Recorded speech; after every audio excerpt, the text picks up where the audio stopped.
Good afternoon, everyone. I'm so honored to be here to talk to everyone here.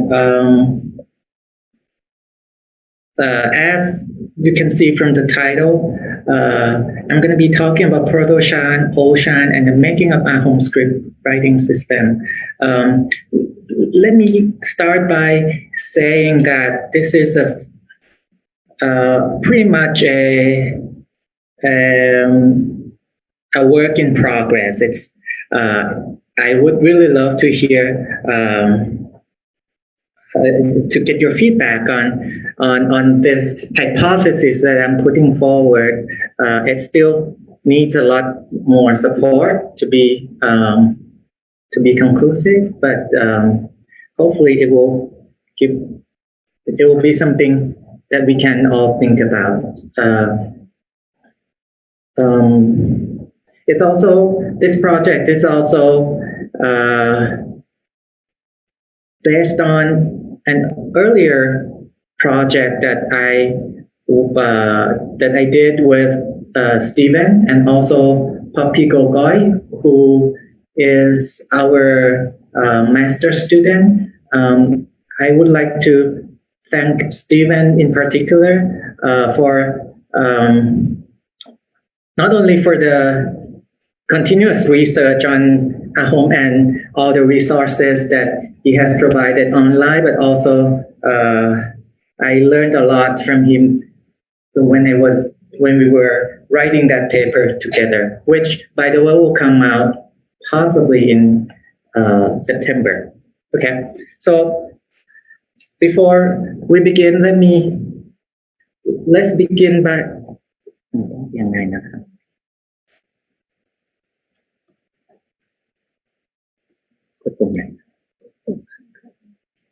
So just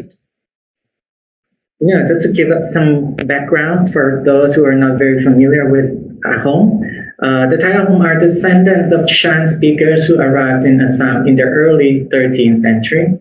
The chronicle says that Jiao Segaofa and his followers arrived in Assam in 1228 from Mong Mao, which is now located in Hong, Tai Jingpo Autonomous Prefecture in Yunnan, in the west of Yunnan, across the border from Myanmar. They went from Mao, crossing the Pai mountain range and arrived in Assam. So they brought with them the Ahom language, the spoken language. But if we go to Assam today, we'll find that Thai Ahom speakers are not actually they are not Thai speakers. They actually speak Assamese as their native language.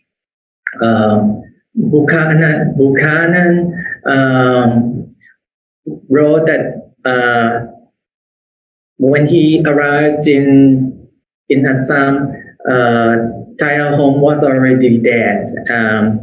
It is not spoken in everyday life, but it's used as a liturgical language by priests of the traditional Ahom religion. However, we have a large body of inscriptions and especially manuscripts, which allow us to study not only the early Thai language, but also early Thai culture and society.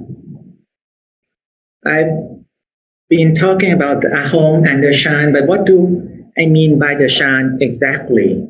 So Shan usually refers to closely related Thai varieties spoken in Shan State, in Hong Tai and Jingpo Autonomous Prefecture, and adjoining areas in China and Thailand.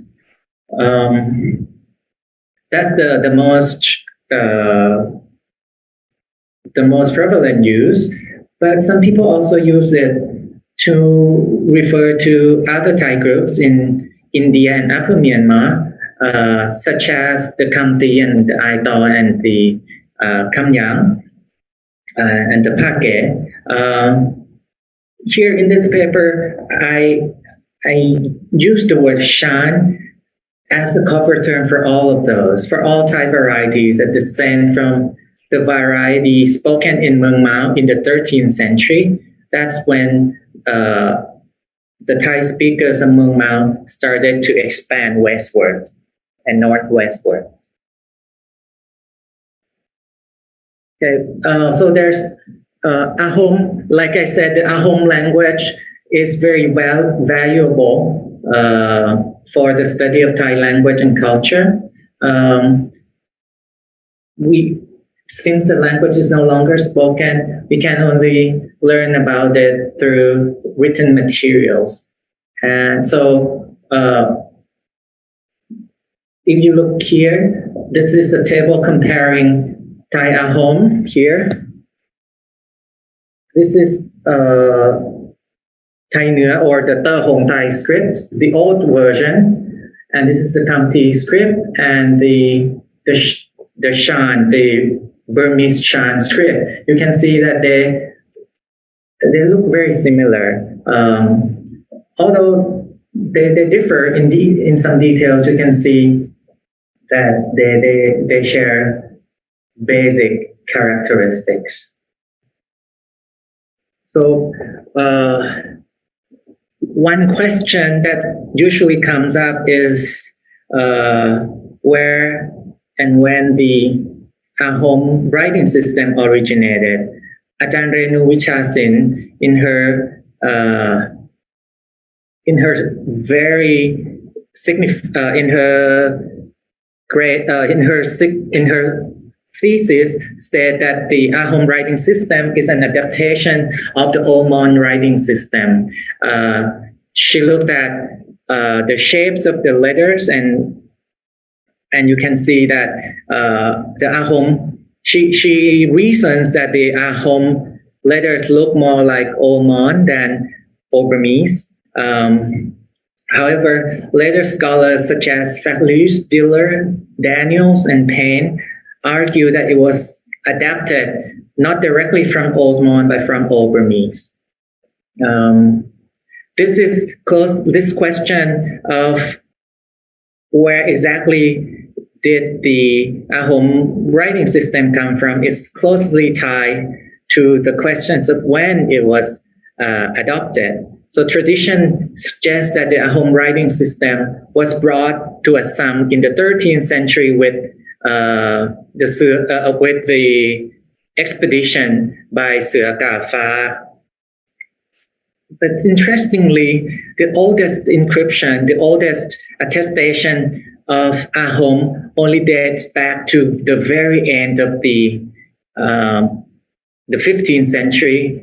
That is the so-called snake pillar inscription, which was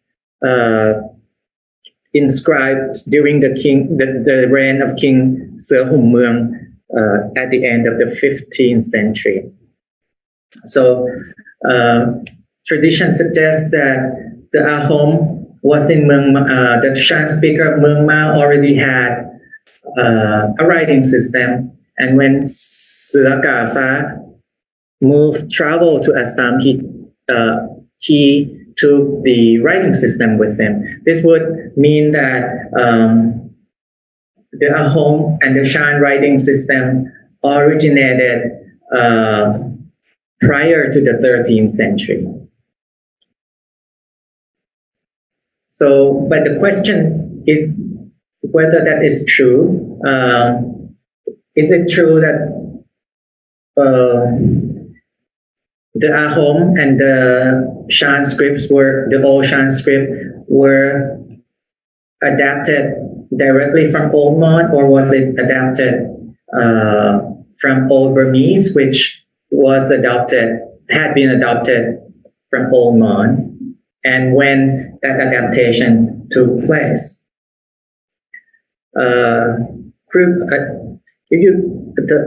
The reason we don't have a clear idea about those questions is because of the following gaps.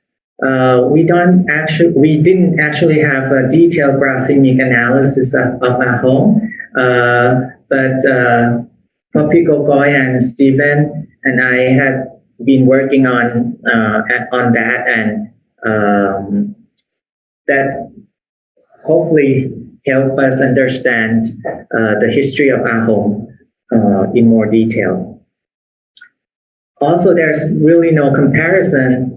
There's really no reconstruction of older stages of Shan to compare the writing system to.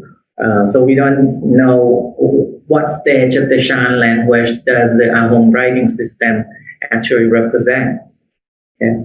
And also, we also need to look at the orthographic rules in Ahom to see whether we can pinpoint the date when the writing system was adopted. Okay, so my speculation, my hypothesis, which is still needs a lot more support, is that the Ahom writing system was adapted from Old Burmese after their arrival in Assam. So not before. So the writing system was not adopted before their arrival in Assam. It was adopted after.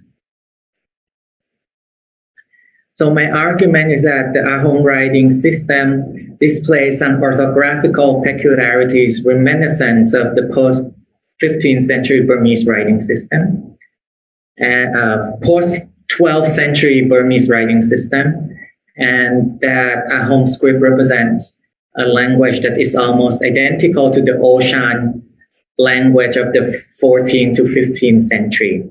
I'll show this by applying the comparative method to modern Shan dialects, and also look at philological data from Chinese materials.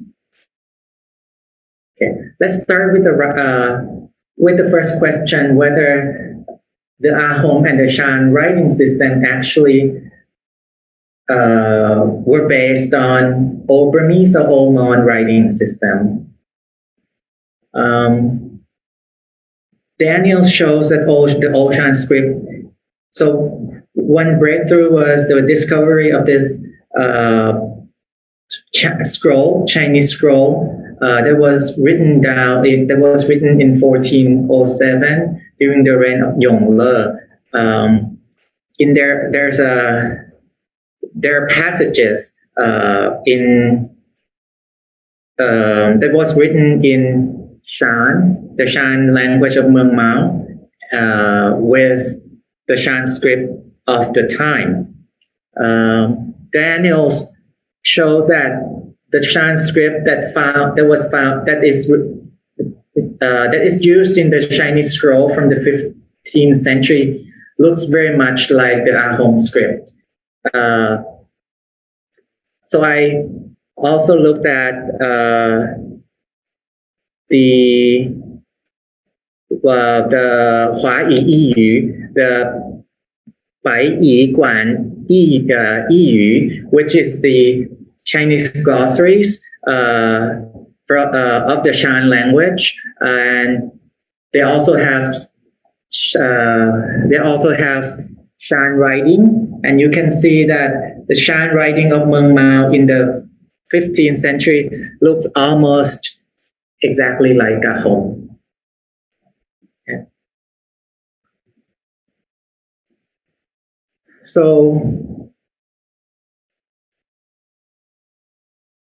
So today I'll talk about two orthographical peculiarities in the Ahom writing system that I think connect the Ahom writing and the Old Shan writing system to Old Burmese rather than Old Mon. So in Ahom and Old Shan orthography of the early 15th century, the subscripts wa have two functions. The first function is consonantal, so it is written down below to represent the medial W. And the vocalic function written identically, but it represents the vowel O. So if you spell a word like KWANG in Ahom, it could either be pronounced Kwang or Gong. Okay. This is very interesting, very intriguing. If you look in Old Mon and Old Burmese, originally the use of this subscript W, the subscript W originally was originally used in its consonantal function only. It didn't represent the vowel O. Okay? But starting at the end of the 12th century, some Old Burmese O in closed syllables started to be consistently spelled Wa.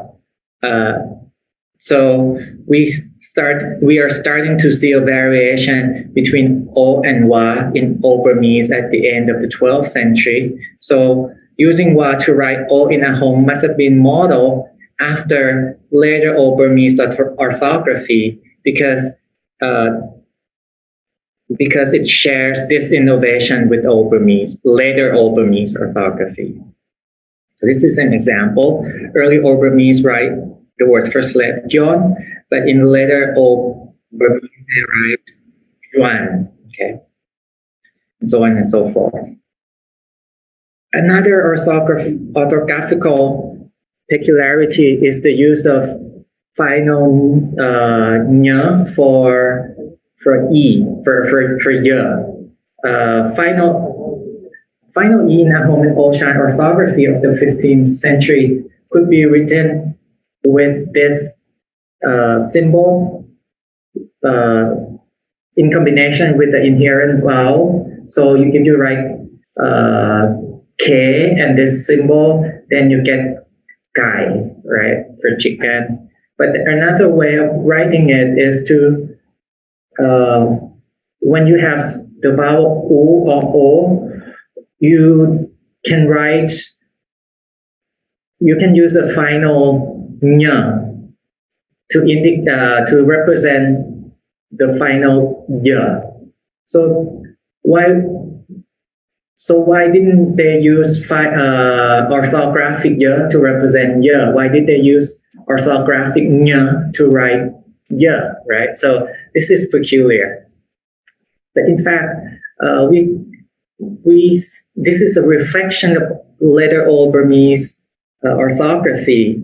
The use of ñ for y may have its root in a subphonemic alternation between ang and I in later Old Burmese, which is dated around the early 13th century. Paid in 2017 actually date this peculiarity to Old Burmese of the 15th century, actually, 2 centuries later than Swada and Nishi. So Penn explains that the use of ñ rather than y can only be explained by the use of ñ to represent e in some rhyme in later Old Burmese since the 15th century. So it seems that this peculiarity seems to point to post-12th century Old Burmese orthography rather than Old Mon orthography. And the precursor of the Ahom and the early 15th century Old Shan writing systems may have come into existence around the early 13th century or later. Given the similarity, moreover, given the similarity between the two systems, and by the two systems I mean Ahom and the Old Shan writing, it is unlikely that they have diverged for a very long time. So suggesting that the 14th century might be a likely date of adoption. So let's look at when the script, the writing system was adopted. If you look at modern Shan varieties, you can see that they're pretty homogeneous. They only differ in minor details. So this is Tai Long, spoken in Mueang Nai. The data is from Cushing 1881. This is To Hong Tai, or Chinese Shan, very similar as well. This is from Luo 1999. And thanks to Ajahn Banchob and Stephen, we also have data from Pake, very different, very similar as well. So we see very homogeneous languages that all descend from Old Shan of the 14th or 15th century. And Ahom, of course, split off earlier than that because Gafa left Mueang Mao in the 13th century. So we'll come back to that question later. But for now, let's assume that Old Shan is a 14th to 15th century stage of the Shan language. We can go back further and talk about Proto Shan, which I think is located in the 12th century. So how do we know what Proto Shan looked like? We can compare modern Shan varieties and try to reconstruct the Old Shan language. We can also analyze transcriptions of Shan words in Bai Yi Guan Yi Yu, written in 1407. So by looking at these data, we can reconstruct the Old Shan language of the 14th and 15th century. But if we include Ahom into the equation, we might be able to push back the Old Shan to the 13th century. But let's put it aside for now. Okay, this is my data. Just to introduce a little bit the Chinese manuscript that I'm working with. This is the Bai Yi Guan Yi Yu. So it's a glossary with Chinese meaning. So this is meaning in Chinese characters, and then transcription of the Shan word in Chinese character. So this is the character for tiger, and this is the character for color, but it's pronounced in modern standard manners as sir. So the word that sounds like sir and means tiger is so the word for tiger in Shan of the 15th century was pronounced somewhat like sir. And this is the Shan spelling of the word. It may look weird, but in fact, you have to kind of tilt your head a little bit because this is written wrong side up. So this should be up here. So you have to flip it a little bit. Okay, I'm gonna skip this. Okay, so that's the material for Old Shan, but how about Proto Shan? We don't actually have attestations of Proto Shan, but we do find loan words, Shan loan words in Austroasiatic languages of the area.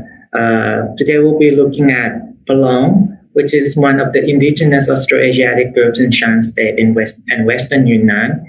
They were supposedly there before the Thai expansion. So we see a lot of loan words, and the oldest layer of loan words might have dated back to the 12th century because Bagan inscription of the early 12th century already mentioned the word Siam. So people in that geographical region must have come into contact with Shan speakers by the early 12th century. So I kind of speculate that that's when Proto Shan was spoken. So the oldest layer of loan words in Palong retain archaic features that had been lost by the time of Old Shan. For example, Old Shan doesn't seem to have medial L, but in Palong or Shan loan words in Palong, you can see medial L right here. So gloy for banana and bling for leech, not for banana. I'm sorry for the mistake. So we'll be looking at a few important consonantal changes here. The first change is the voicing of voiceless sonorants. So m, n, n, l, all became voiced. M, n, n. And this is clear from our modern dialects. Nobody retains those voiceless sonorants. And in Bai Yi Guan Yi Yu, there's really no indication of voicelessness there.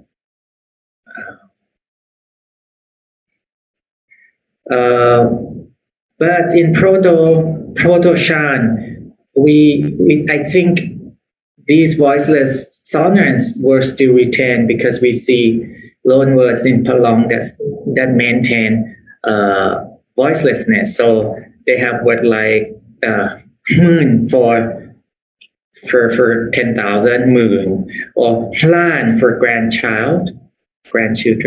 So in Proto Shan, when the Shan and the Palong met each other for the first time, they still had voiceless sonorants.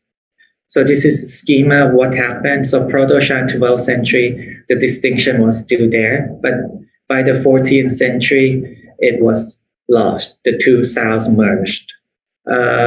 We also have the voicing of voice obstruents.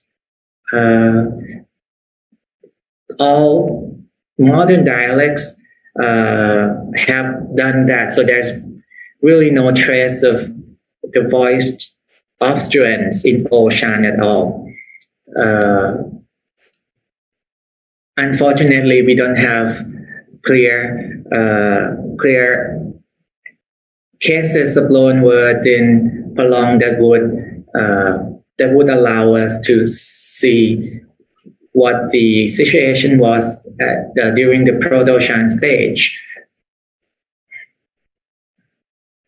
The next change is the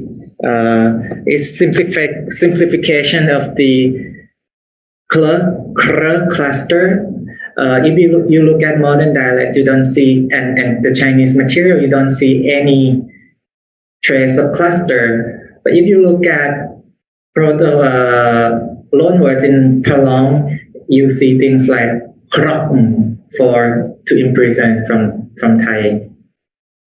Proto Shan krang, which is kang in modern Thai. So kr and k remain different in Proto Shan 12th century, but had merged by the 14th century. The merger of velar stops and fricatives. All modern Shan dialects merged those, but the distinction is still is recorded in Bai Yi Guan Yi Yu. Therefore, we have to reconstruct the distinction back to Old Shan stage too. So this is the schematization. The next change is aspiration of R.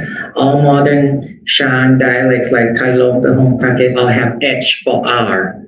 But if you look at Bai Yi Guan Yi Yu, the R sounds were transcribed using L in Chinese characters pronounced with an L initial, like the word to love, rak, is transcribed as la, and the word for long, ri, is transcribed with an L, li.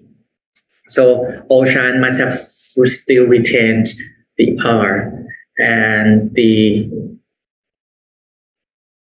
Thai loan was in Palong confirmed that. So Proto Shan Western Thai also still had the R, of course. So this is the schematization. Okay, so these changes, interestingly, are not reflected in Ahom script. So the Ahom script shows something. The Ahom script reflects a language that has gone through all those changes. So in the Ahom script, there's no distinction between voices and voice tolerance. In the Ahom script, there's no distinction between voiced and voiceless obstruents. Words with kr are written without cluster mostly. The velar fricatives are gone. Both the velar fricative and stops are written with the same symbol. The R though remains R, remains separate from the H. So you can summarize it here. So Proto Shan didn't go through any of those changes. Old Shan went through a few of them, and Ahom even went through more than Old Shan. So to me, Old Shan of the 15th century had changed quite radically from Proto Shan, but it's quite similar to modern Shan dialects.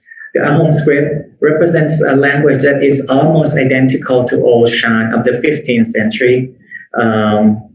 So it is unlikely for the adoption of the Ahom writing system to have predated the Ahom migration in the early 13th century. So my conclusion, well, it's more like a hypothesis than a conclusion. I hypothesize that the Old Burmese script was first adapted to write Old Shan in the late 13th century to early 14th century, and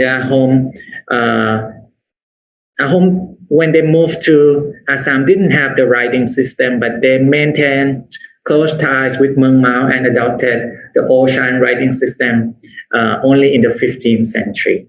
And that's the end of my presentation. Thank you.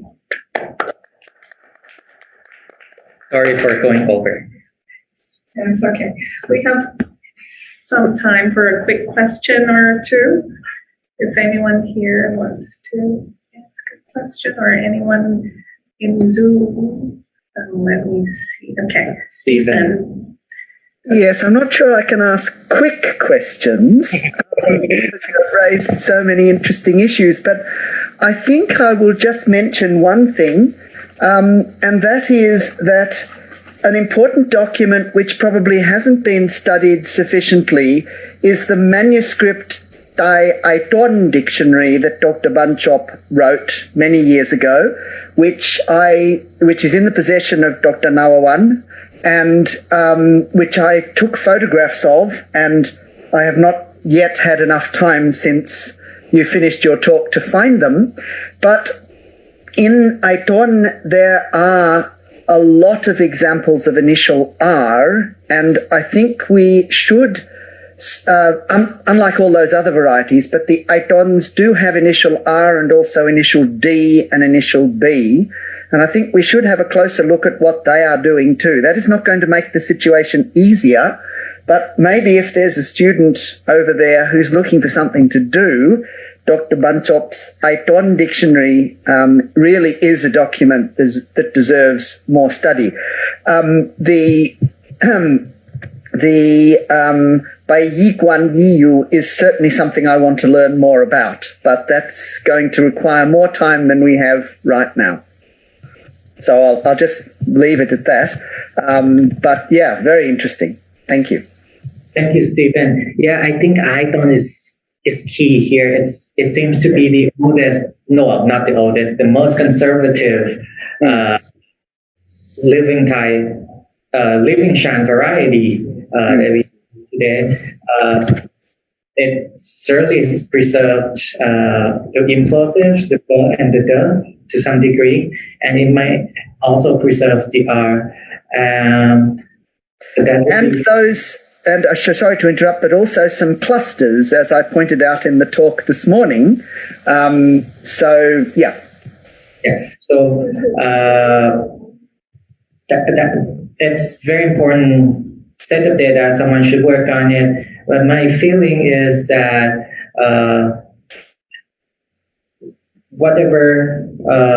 so that will make the ocean reconstruction more solid. But it's gonna. But the reconstruction that we are gonna arrive at will be.